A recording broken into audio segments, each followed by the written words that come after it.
Good morning friends. আজকে একটু সকাল থেকে ব্লগটা এখান থেকে শুরু করছি। তো সকালবেলা ওঠার পরে চা খাওয়া হয়ে গেছে।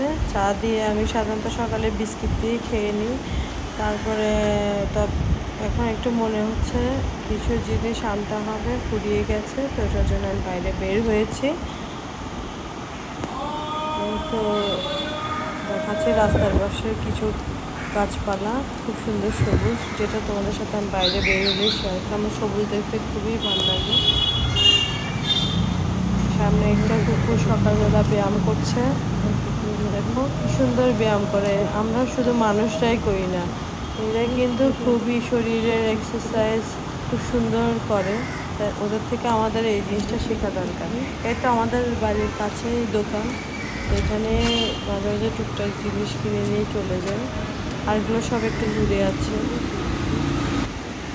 তো ঠিক আছে, আমার জিনিস কেনা হয়ে গেছে। তো বাড়িতে গিয়ে তোমাদের সাথে শেয়ার করব। এখন ঘরে যাই। তো ঠিক আছে, আমি এখন ঘরে গিয়ে তোমাদেরকে সাথে শেয়ার করবো। মাঝে মাঝে যা যা লাগে আমি এখান থেকে নিয়ে নেব আর কি। তো ফিরে এলাম বাড়িতে, ফিরে সব ঢেলে রেখেছি। এই যে পেঁয়াজ নিয়েছি অল্প, আর রসুন নিয়েছি, আর বাকিগুলো ফ্রিজে রেখে দিয়েছি। যেগুলো আপাতত আজকের বা কালকে লাগবে ওগুলো ঢেলে এখানে রেখে দিয়ে আবার ফ্রিজ থেকে বের করে বাকিগুলো নিয়ে আসি। এটা আজকে আলু নিয়ে এসেছি, আর টমেটো নিয়েছি। বাস এখন আমি যাচ্ছি একটু ছাদে গাছে জল দিতে, যেটা আমি রেগুলারই করি, কিন্তু ওদের সাথে মাঝে মধ্যে শেয়ার করি না। আজকের দিনটা এক জিনিস দেখাতে ভালোও লাগে না, সেজন্য। তো বেশ রোদ বাইরে, এটাই বলছি। গাছগুলো কেমন শুকনো খড়খড়ে হয়ে আছে, এইগুলোকে জল দিতে হবে। পুঁইশাকের গাছটা বেশ মোটামুটি বড়ই হয়ে এসছে। ঠিক আছে, জলটা দিয়ে নিচ্ছি, দেখাচ্ছি। সুন্দর পাইপিংয়ের সিস্টেমও করে আছে, কারণ এখান থেকে জল নিয়ে আনার সময় আমাদের সিঁড়িটিরে মোছে দারোয়ান, সেজন্য তো ভালো সুবিধাই হয় আমার। আমি পাইপের জলগুলো দিয়ে নিচ্ছি, তাই নাহলে আমি ওখানে হাঁড়ি একটা রেখে দিয়েছি, যে সেটাতে করে ভরে জল দিয়ে দিই। আবার মগ ফগ এগুলো আবার ছাদে নষ্ট হয়ে যায়, তার থেকে ভালো হাঁড়ি একটা রেখে দিই, ওটা দিয়ে জল দিয়ে। আর এখন তো পাইপে করে দিচ্ছি, যখন যেটা পারি সেটাতে দিই। একে একে আমি সব জল গাছে দিয়ে নিচ্ছি। জল দেওয়া আমার হয়ে গেছে।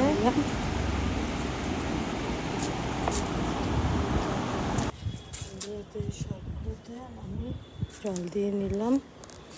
তো ফ্রেন্ডস, এবার আমি ঘরে যাই। ঘরে গিয়ে তোমাদের সাথে আবার কথা বলছি, ঠিক আছে? ওকে। ছাদের দরজাটা একটু বন্ধ করে ঘরে গিয়ে তোমাদের সাথে আবার কথা বলছি, ওকে? তো ফ্রেন্ডস, কালকে আর্সেলানের বিরিয়ানি আর কিছু তোমার ডিশ এনেছিল, তার থেকে এগুলো বেঁচে গেছে। এটা দিয়ে আজকে আমাদের লাঞ্চ হবে। মানে এখান থেকে কেউ একজন করে নেবে, এটাই আর কি। এই যে দেখতে পাচ্ছ চিকেন, বাটার চিকেন না কিটা নিয়ে এসেছিলো। তো ওইগুলো ওইগুলোর মধ্যে আরও কিছু ছিল, তার মধ্যে দুটোই একটু একটু বেঁচে গেছে। একজনের মোটামুটি হয়ে যাবে। আর বাকি এই যে সবজি, ভাত, এগুলো আছে, এগুলো করা হয়েছে। তো মাছ এক পিসই করেছি। তো মাছ আমি অতটা প্রতিদিন খাই না। ডিম করেছি। অনেক সময় যা বেঁচে যায় সেটা দিয়ে আমাদের রাত্রে ডিনারও অ্যাড হয়ে যায়। তো তো শুধু কয়টা পরোটা বা রুটি করে নেওয়া হয়, আর কখনো তরকারি কম থাকলে একটু তরকারি করে নেওয়া হয়। বাদ বাকি আমাদের দুপুরের মধ্যে মোটামুটি খাবার হয়ে যায়। তো এই যে বিকেলবেলা খাওয়া দাওয়া সেরে একটু ঘুমিয়ে নিয়েছিলাম, তারপর উঠেছি বিকেলবেলা, বেশ ওই ঝরমরে রোদ দিয়েছে, মিষ্টি রোদ। তো আমার মেয়ে আসছে কলেজ থেকে, তার জন্য বসেছিলাম, ও ফিরছে। তো ঠিক আছে, ব্লগটা এই পর্যন্ত রাখছি।